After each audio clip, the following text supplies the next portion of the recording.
As profecias de Ezequiel 26 e 27 se concentraram em Tiro como uma cidade.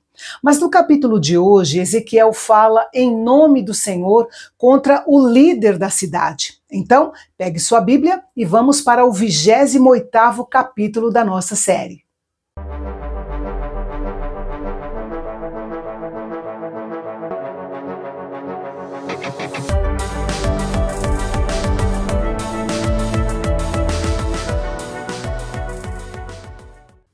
O pecado principal do príncipe de Tiro era o orgulho. Ele dizia de si mesmo: "Eu sou um Deus", e se gloriava em sua posição de grandeza no coração dos mares. Sua inteligência nos negócios o levou a se exaltar em seu coração ao ponto de se considerar divino. Só que Deus tinha uma opinião diferente. Ele não era um Deus, ele era apenas um homem, um egomaníaco.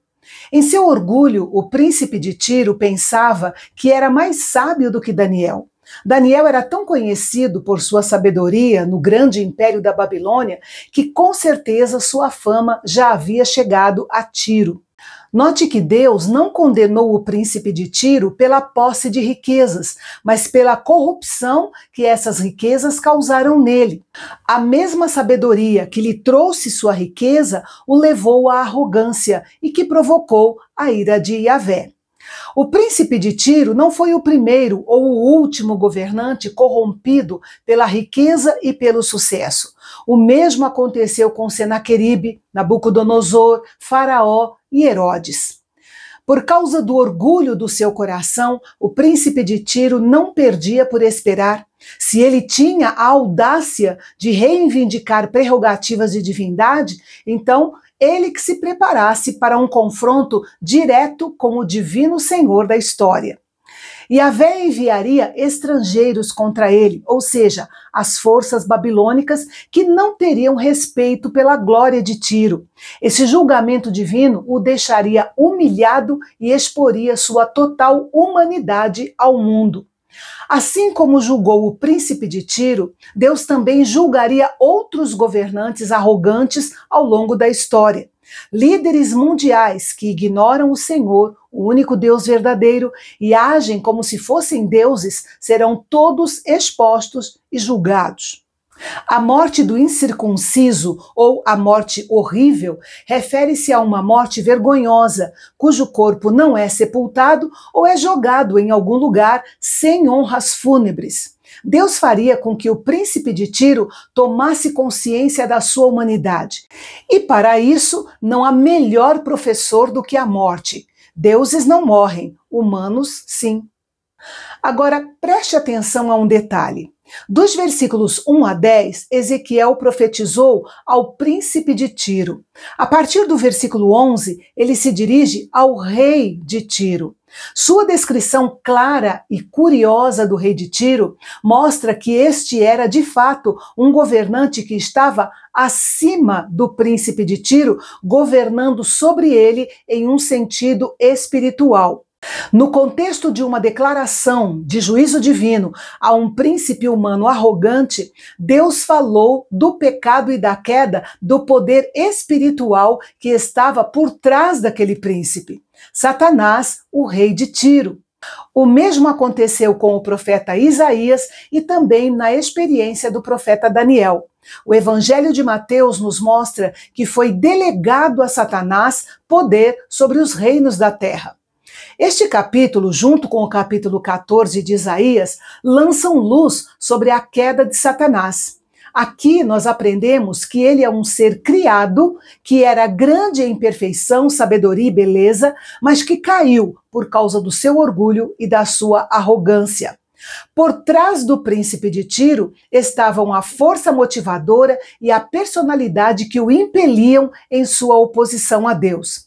Ezequiel viu a obra e a atividade de Satanás, a quem o príncipe de Tiro estava imitando de tantas maneiras.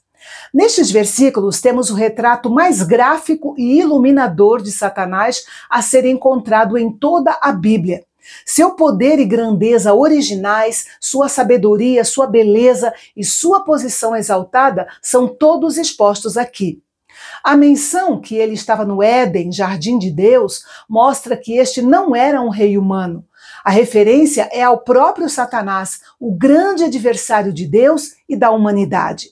Antes da sua queda, Satanás estava adornado com grande glória e esplendor, mostrado pela coleção de pedras preciosas com as quais o próprio Deus o adornou para honrá-lo.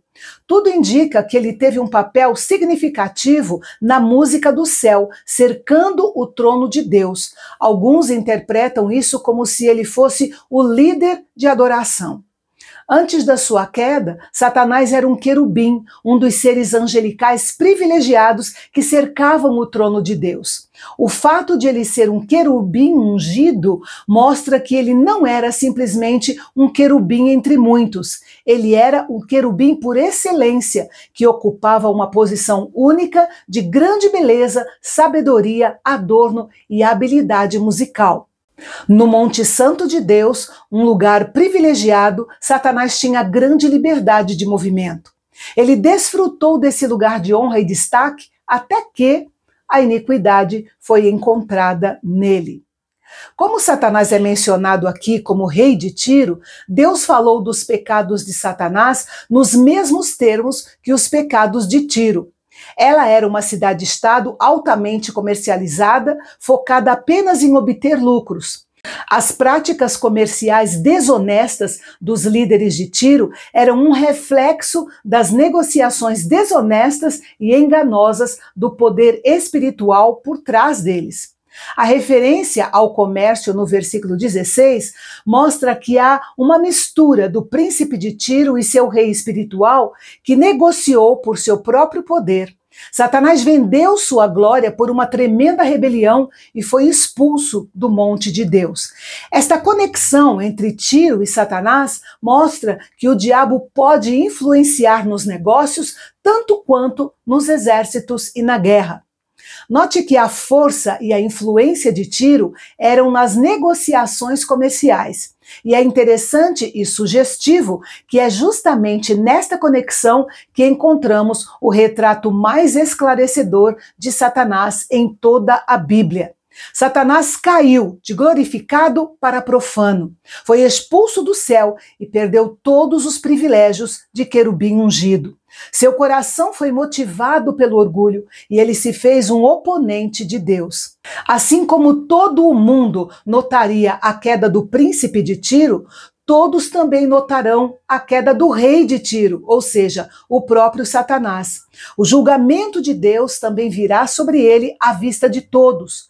Assim como o foco no lucro excessivo corrompeu e eventualmente arruinou a antiga Tiro, assim também o foco em ganhar glória e honra corrompeu, arruinou e levará Satanás ao seu destino eterno no lago de fogo e enxofre.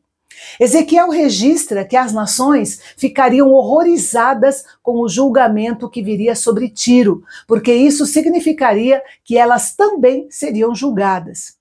Nos versículos 20 a 23, temos uma profecia contra Sidom. A cidade de Sidom era outra cidade portuária da Fenícia, perto de Tiro. Sidom era uma grande cidade já na época de Josué. Tinha um mercado famoso, cheio de mercadores, como Tiro, e tão cheia de pecados quanto de riquezas. Vale lembrar que Jezabel, mulher de Acabe, era filha do rei de Sidom. Nos dias de Ezequiel, Sidom já não era tão importante. Normalmente, as duas cidades são mencionadas juntas, mas aqui, Sidom recebe mensagem do juízo do Senhor isoladamente. A declaração de que Deus será glorificado em Sidom dá o sentido de que os sidônios pecaram contra sua glória. Por meio dos seus julgamentos, Deus se revelaria e seria santificado nela. Mais tarde, o registro da corte de Nabucodonosor mencionou o rei de Sidom junto com outros homens notáveis de cidades e reinos conquistados. Quando Deus trouxesse seu julgamento sobre as nações vizinhas de Israel, conforme nós estamos vendo no capítulo 25 ao capítulo 32, o povo de Israel teria um alívio.